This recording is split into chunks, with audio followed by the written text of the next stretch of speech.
Today we're going to get you set up to code in Python. Let's get into it.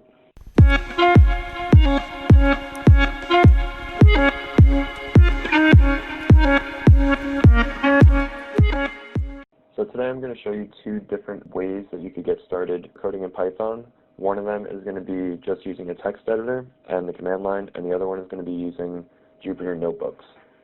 So we're going to first start by installing Python. And we could just go to Python install, and then go to python.org. So there's different versions for this. We're going to be installing the latest version, which is 3.8.3, at least at the making of this video. So now if we go down to the bottom, we're going to want the executable installer, 64-bit, and then we could run the installer.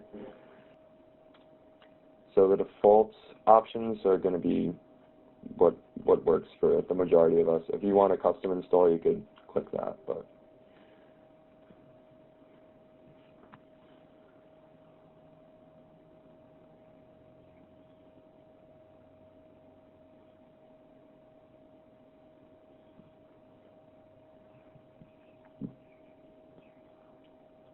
alright, so now that Python is installed, we can confirm that it is installed. If we just search Python here, you'll see a few options come up, but just to make sure that it's part of our actual command prompt, we could go here and then type py version, and we can see that we get the version number back. Alright, so now we want to install pip, which is going to be an installer for Python, so it makes it really easy to install new packages. So we can go pip install for Windows, and we could go here, and then we download our getpip.py file, and then if we go back to our command prompt and then go to our downloads, so in order to change directories, you could just do cd, which stands for change directory, and then to our downloads folder, and if we do dir, we could get a list of all of our downloads. So I already had this file installed, and I installed another one, so that's why you see two of them. But if we just execute py get pip, then it will start to install pip for us. Alright, so now that pip is installed, we can now install Jupyter Notebooks. And in order to install Jupyter Notebooks, it's as simple as typing in pym, which will tell Windows to execute whatever is next using Python. So pym and then pip install notebook. And then I already have it installed, so I didn't see like a loading bar or anything like that. But if this is the first time that you're installing it, you'll see an installation loading bar.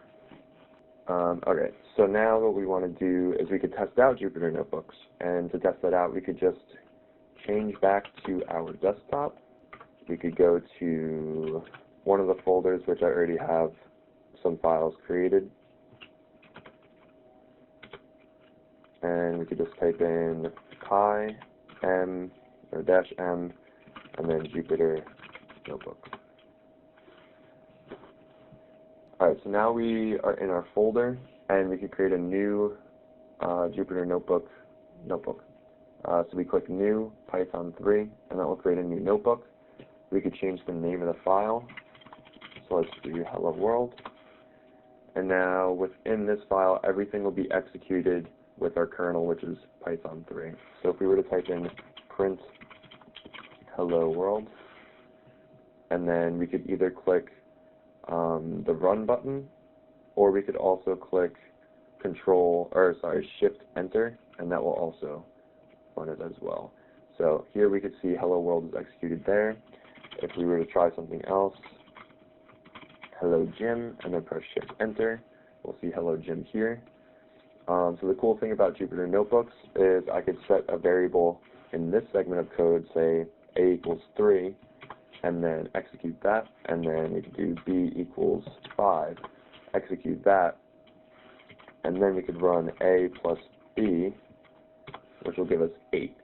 However, if we wanted to change, if we wanted to change a to equal 7, we could execute that, and then if we re-execute this line, we'll get a different answer.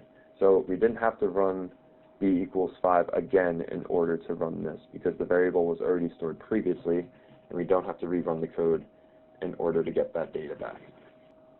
So now I'm going to show you how to install Atom. So we just write Atom install, and then go to atom.io, and then we can download it for Windows, and click Run, and that will start the installer.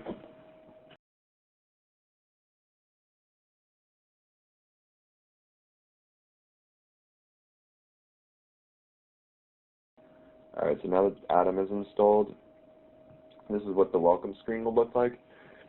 So here you can download different packages, you can change your theme, you can do a bunch of stuff from here.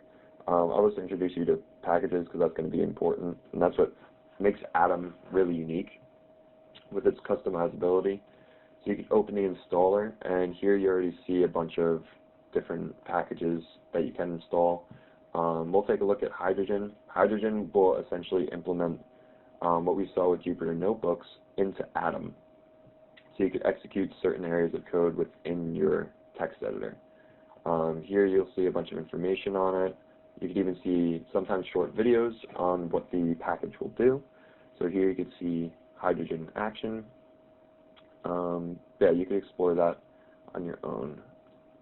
So what the text editor will do is we could create a, here's our Jupyter Notebooks file, but this is in a .ipynb file, which we cannot run by using normal Python. We have to use Jupyter Notebooks in order to execute that.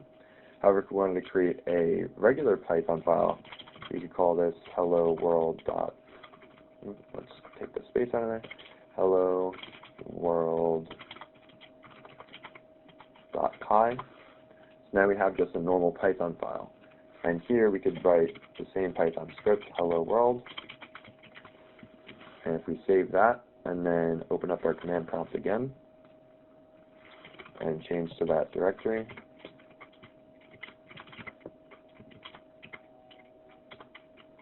and we check here, and we see our hello world.py. We could execute that by doing py hello world.py, and then we'll get hello world here. So there you have it, guys. Those are two different ways to get started with Python. If you guys have any questions, feel free to leave your questions in the comments, and I'll try to respond to them as best as I can. Until next time, thank you for watching. Leave a like if you liked or you learned something. See you guys in the next one.